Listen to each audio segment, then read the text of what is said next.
Bismillahirrahmanirrahim. Assalamualaikum warahmatullahi wabarakatuh. Waalaikumsalam warahmatullahi wabarakatuh. Selamat pagi anak-anak. Selamat pagi, Pak. Bagaimana kabarnya? Apakah sehat? Masih semangat puasanya? Alhamdulillah, Pak. Alhamdulillah sehat, Pak. Alhamdulillah ya, kalau kalian sehat gitu ya, dan masih semangat dalam menjalankan puasa. Ingat, kalian tuh harus udah besar, jangan kalah sama anak kecil gitu ya dalam berpuasa. Sebelumnya, apa namanya itu? Coba KM pimpin doa dulu lah sebelum kita melaksanakan pembelajaran. Baik Pak, izin memimpin doa. Baik teman-teman, lebih baik kita berdoa dulu agar semua kelancaran dalam pembelajaran ini hikmat. Berdoa dimulai. Berdoa selesai. Alhamdulillah ya, berdoa sudah selesai gitu. Bapak ingin mengecek kehadiran kalian. Masih ada yang belum on cam ya ini tuh ya, atau emang nggak ada ini orangnya tuh? Apakah ini semuanya hadir? Alhamdulillah Pak, semuanya hadir dalam kegiatan kali ini. Oh iya ya, takutnya kan Bapak kan nggak ngecek, tidak mengecek semuanya. Nanti Bapak akan nge-share ya. Itu apa namanya tuh? Abis sendiri ya udah di-share di kolom chat ya. Tapi ingat jangan di-share ke grup kelas ya, ditakutkannya ada teman kalian yang tidak hadir, nanti malah ngisi absen gitu kan. Yang rugi kalian sendiri gitu ya. Baik, Pak. Oke ya, Bapak izin share dulu itu namanya itu screen.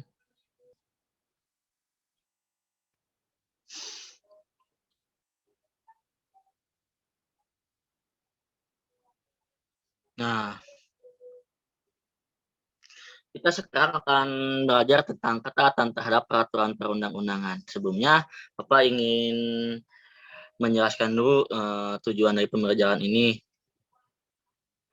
Yang pertama, mulai dari kompetensi dasar dari pembelajaran kali ini. Yang pertama adalah memahami tata urutan peraturan perundang-undangan dalam sistem hukum nasional Indonesia. Yang kedua, mendemonstrasikan bahwa pengembangan tata urutan peraturan perundang-undangan dalam sistem hukum nasional di Indonesia. Indikator dari pembelajaran ini, yang pertama, menjelaskan tata urutan peraturan perundang-undangan di Indonesia. Yang kedua, menerapkan keterampilan ketaatan terhadap peraturan perundang-undangan di Indonesia. Yang ketiga adalah mempraktekkan ketaatan terhadap peraturan di sekitar hingga peraturan perundang-undangan yang ada di Indonesia. Tujuan pembelajaran melalui sajian PowerPoint dan aplikasi pembelajaran minggu lalu dapat dalam aplikasi Zoom, peserta didik dapat menjelaskan tata urutan peraturan perundang-undangan Indonesia. Yang kedua, melalui diskusi yang ada di kelas dalam aplikasi Zoom, peserta didik dapat menunjukkan keterampilan mengamati ketaatan terhadap peraturan perundang-undangan Indonesia. Dan yang terakhir, melalui penugasan yang diberikan oleh guru di grup WhatsApp, peserta didik dapat menunjukkan keterampilan dan mempraktikkan ketaatan terhadap peraturan di sekitar hingga peraturan perundang-undangan. Sebelumnya di sini ada yang tahu nggak materi pembelajaran minggu lalu? Masih ada yang ingat? Saya, Pak. Sob ya Nurul, gimana? Di pertemuan sebelumnya kita belajar mengenai makna, urutan, dan proses peraturan perundang-undangan, Pak. Nah, betul sekali ya. Nurul ingatannya masih fresh gitu ya, masih ingat gitu. Untuk mengefisienkan waktu ya, baik kita lanjut ke materi selanjutnya. Sebelumnya Bapak ingin menjelaskan dulu tentang hukum gitu ya, untuk mengetahui tentang peraturan, untuk mengetahui perundang-undangan itu apa. Hukum adalah sebuah peraturan atau norma dan sanksi yang dibuat dengan tujuan mengatur tingkah laku manusia untuk menjaga ketertiban, menegakkan keadilan, dan mencegah kekacauan. Oleh sebab itu, hukum itu sifatnya memaksa dan mengikat untuk terwujudnya keadilan dan mencegah kekacauan. Kepatuhan terhadap hukum yang berlaku di suatu tempat merupakan perwujudan dari to be good and smart citizenship. Nah, oleh karena itu, orang yang patuh terhadap hukum tersebut merupakan salah satu perwujudan menjadi warga negara yang baik.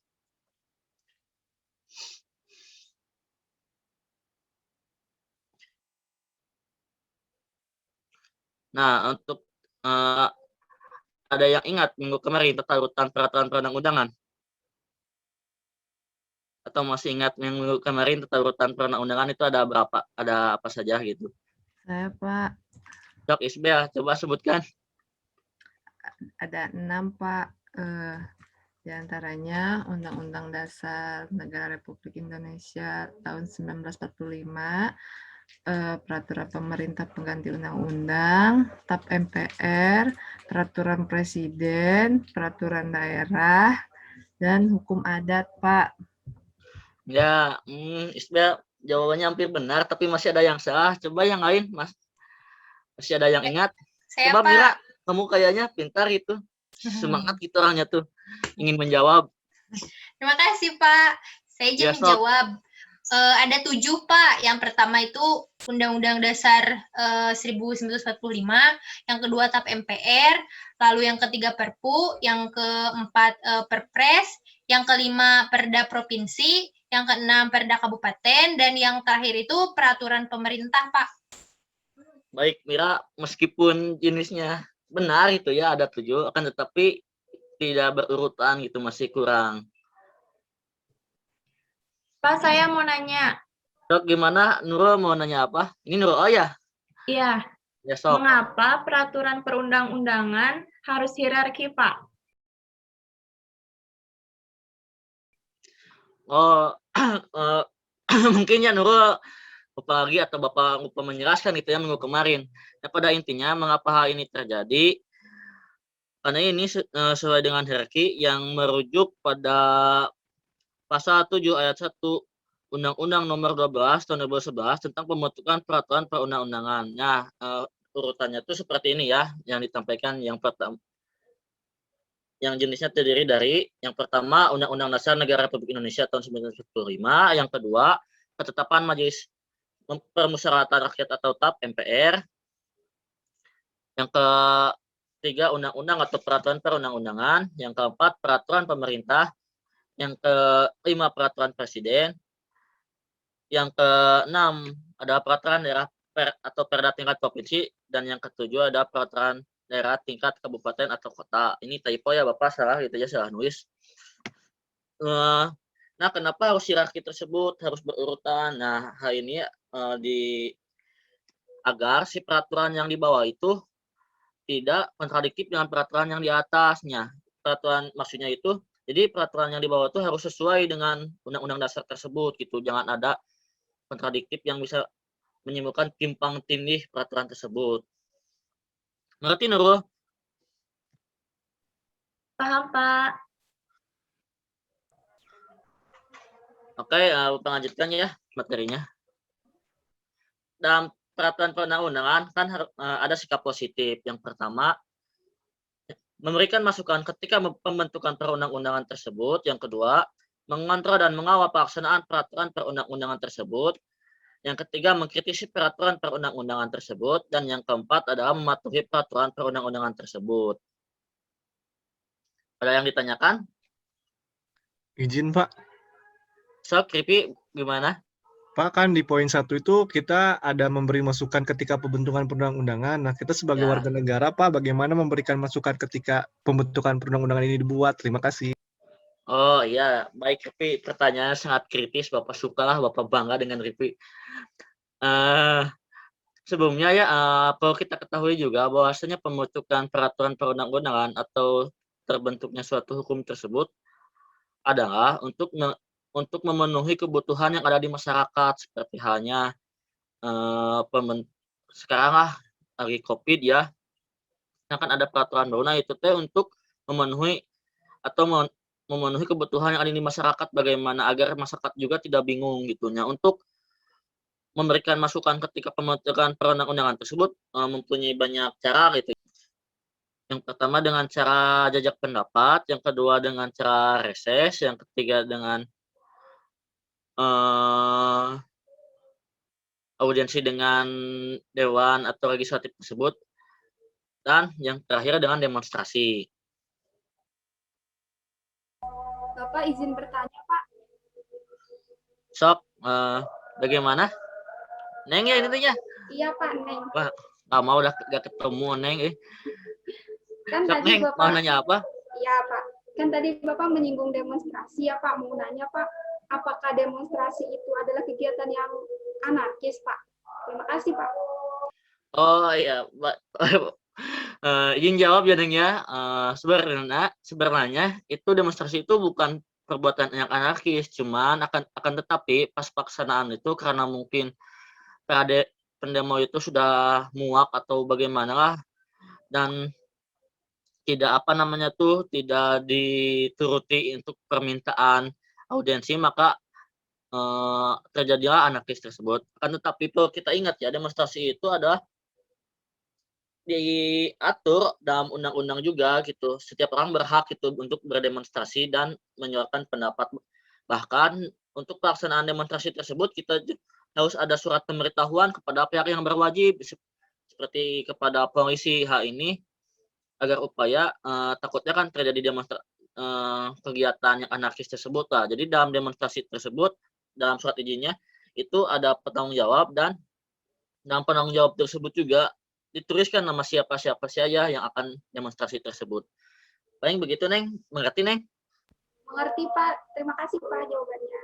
Oke ya, kita lanjutkan. Tadi sudah Bapak sebutkan ya yang sikap positif tersebut. Lanjut ke selanjutnya.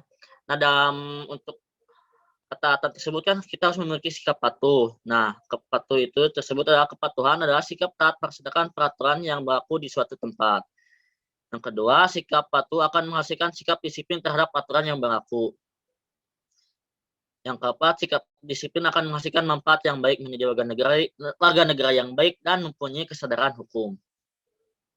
Nah, ini kan ada beberapa indikator kesadaran hukum warga negara, di antaranya yang pertama pengetahuan hukum. Pengetahuan hukum yaitu mengetahui perbuatan-perbuatan yang melanggar hukum seperti hanya pencurian, pembegalan, pemeriksaan, dan lain-lainnya. Yang kedua, pemahaman kaidah hukum adalah kaidah hukum tersebut ditandai dengan menghayati isi hukum yang berlaku seperti memahami tujuan hukum yang mewujudkan ketertiban dan keamanan untuk kita bersama. Yang ketiga adalah sikap terhadap norma-norma hukum. Sikap terhadap norma-norma hukum di sini ditunjukkan dengan bentuk penilaian terhadap norma-norma hukum seperti hanya berupa nilai baik dan buruk terhadap kaidah-kaidah aturan hukum yang berlaku. Dan yang terakhir adalah perilaku hukum. Untuk menjadi warga negara yang baik berawal dari ketaatan peraturan perundang-undangan. Maksudnya perilaku hukum ditunjukkan dengan perbuatan mentaati aturan-aturan hukum yang berlaku dalam kehidupan masyarakat. Nah, selanjutnya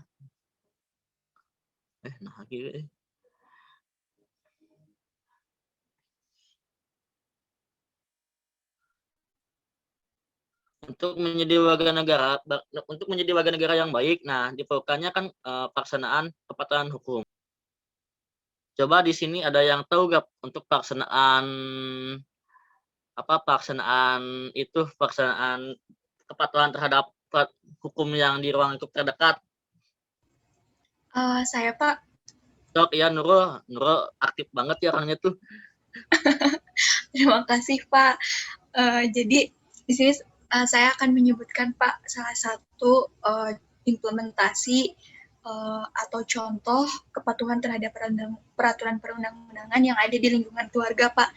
Jadi menurut saya tuh dengan cara hal yang sederhana gitu, Pak, dengan kita mentaati peraturan yang ada di rumah, seperti kita bangun pagi-pagi, membereskan tempat tidur, membersihkan rumah, dan menuruti setiap peraturan yang sudah dibuat di rumah, Pak. Seperti itu, Pak.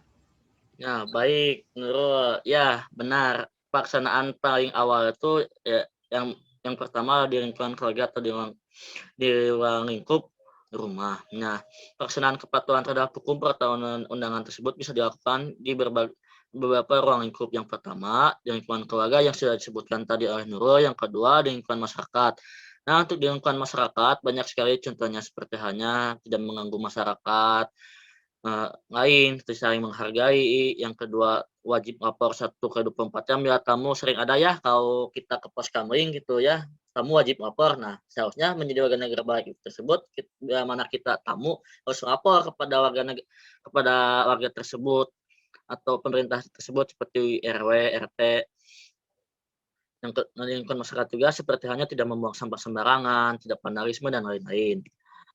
Untuk di lingkungan sekolah, banyak sekali hal, contohnya ya seperti halnya kita tidak tamat ke sekolah, kita memakai seragam sesuai dengan waktunya, dan tidak bolos gitu. Dan yang keempat, lingkungan bangsa negara. Seperti halnya lingkungan bangsa negara tersebut, kita tidak menyogok dalam pembuatan SIM atau kita manipulasi data untuk pembuatan SIM gitu ya. Mungkin di sini anak-anak kan banyak yang sudah bisa motor. Nah, kan kebanyakan harus punya SIM ya kalau lebih enak tuh. Nah, kalian jangan itu ya, harus taat gitu. Dengan tidak mengubah data untuk bisa membuat SIM.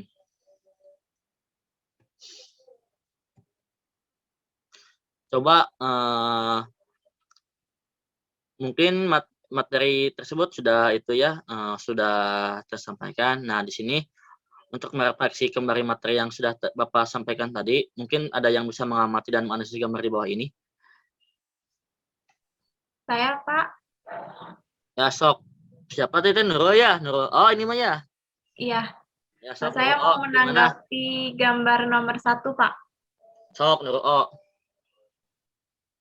Iya, jadi Pak, menurut saya gambar nomor 1 itu melanggar aturan yang berlaku di masyarakat dan perda yang sangatlah jelas ya Pak, tidak taat pada aturan meskipun membuang sampah sembarangan ini hanya ada di setiap perda dan setiap daerah itu berbeda-beda, akan tetapi dilihat dari gambar tersebut sangatlah tidak sadar lingkungan apalagi hukum gitu Pak.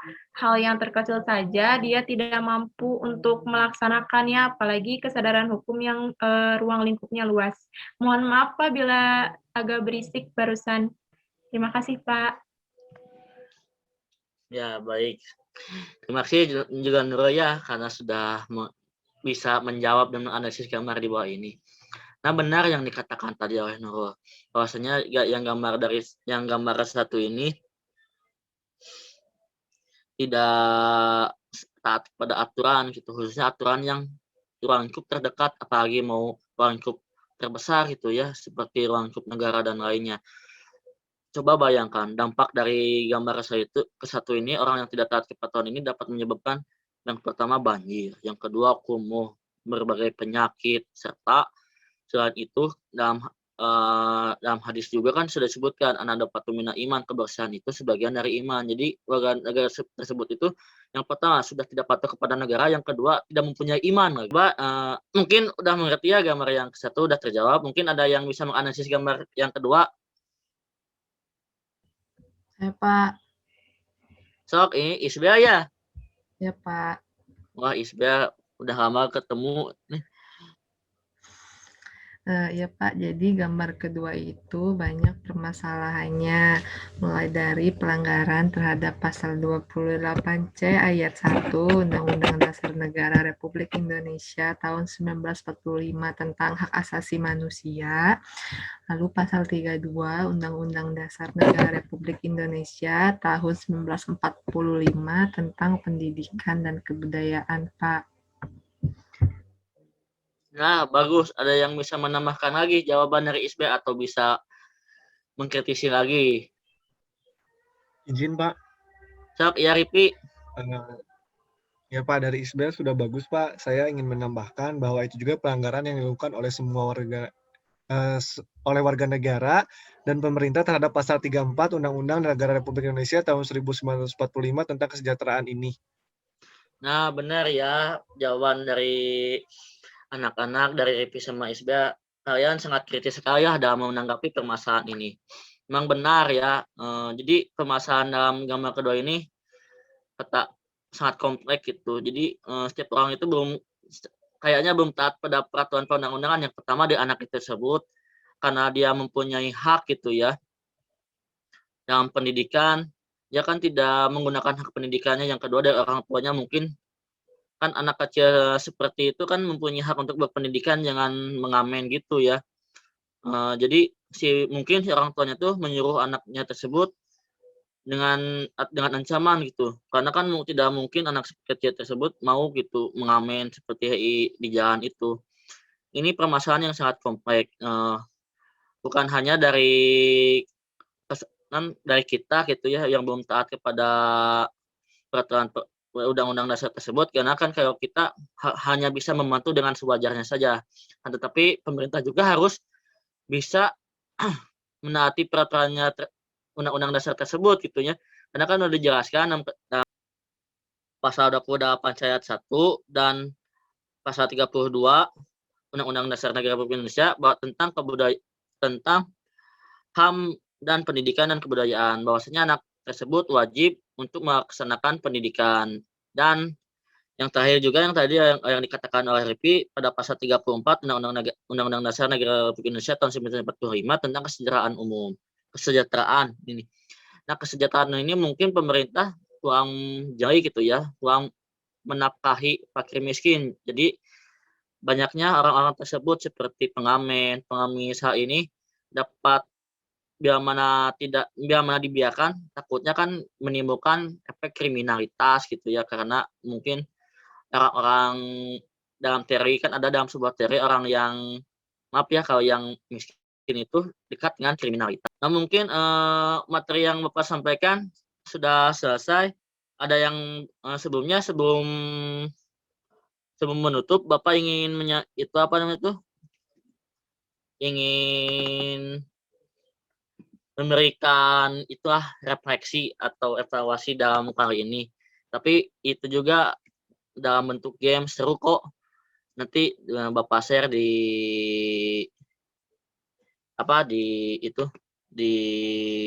mana teh? Di room chat. WA. Enggak, di room chat ini aja lah. Di room chat Zoom aja ya. Biar anak-anak yang tak hadir itu kan itu kelihatan gitu. Baik, Pak. Baik, Pak.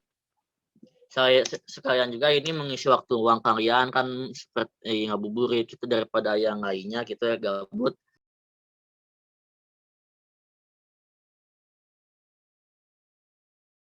Mungkin materi yang Bapak sampaikan sudah selesai. Ada yang bisa menyimpulkan? Saya, Pak, mau coba menyimpulkan. Siapa ini? Neng, Pak.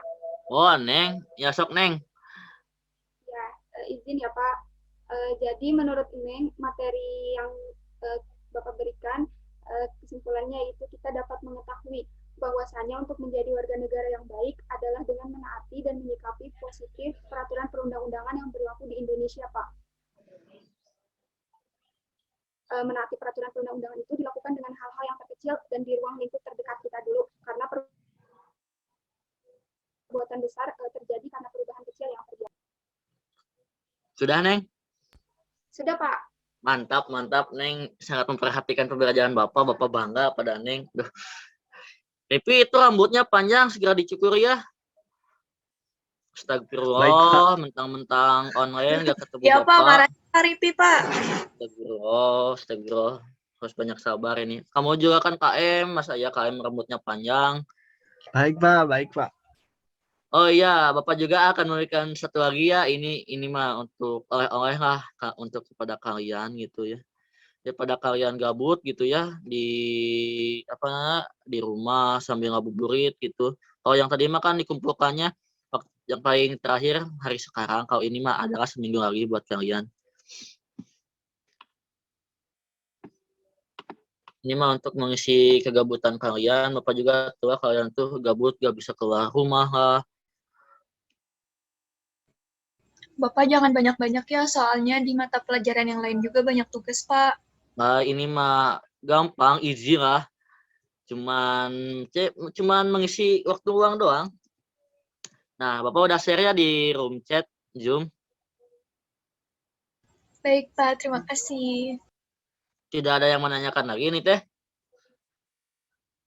Kalau tidak ada. Pak, mau nanya, Pak. Oh ya, sok.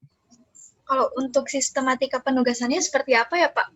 Oh, untuk sistematikanya nanti dilihat aja di sana. Di sana juga udah dijelaskan. Biar kalian banyak membaca gitu. Jadi sok baca dulu. Kalau belum paham, tanya Bapak aja di WA gitu lah. Baik, Pak. Terima kasih, Pak. Mungkin sekian ya. Coba KM itu Ripi tutup dengan membaca doa. Siapa teman-teman agar pembelajaran kali ini bisa dinikmati dan diterima oleh kita semua dan diridhoi oleh Allah Subhanahu wa taala. Mari kita berdoa menurut agama dan kepercayaan masing-masing, berdoa di dalam hati, mulai berdoa selesai. Terima kasih ya anak-anak telah mengikuti pembelajaran Bapak. Mungkin hanya sekian yang bisa Bapak sampaikan. Mohon maaf ya ada kesalahan. Bagi buat Tripi, ingat syukur minggu depan jangan sampai rambut masih panjang, dan bagi yang lainnya semangat dalam melaksanakan ibadah puasa. Terima kasih ya. Wassalamualaikum warahmatullahi wabarakatuh. Bapak izin duluan ya. Waalaikumsalam warahmatullahi wabarakatuh. Terima kasih, Pak. Sama-sama.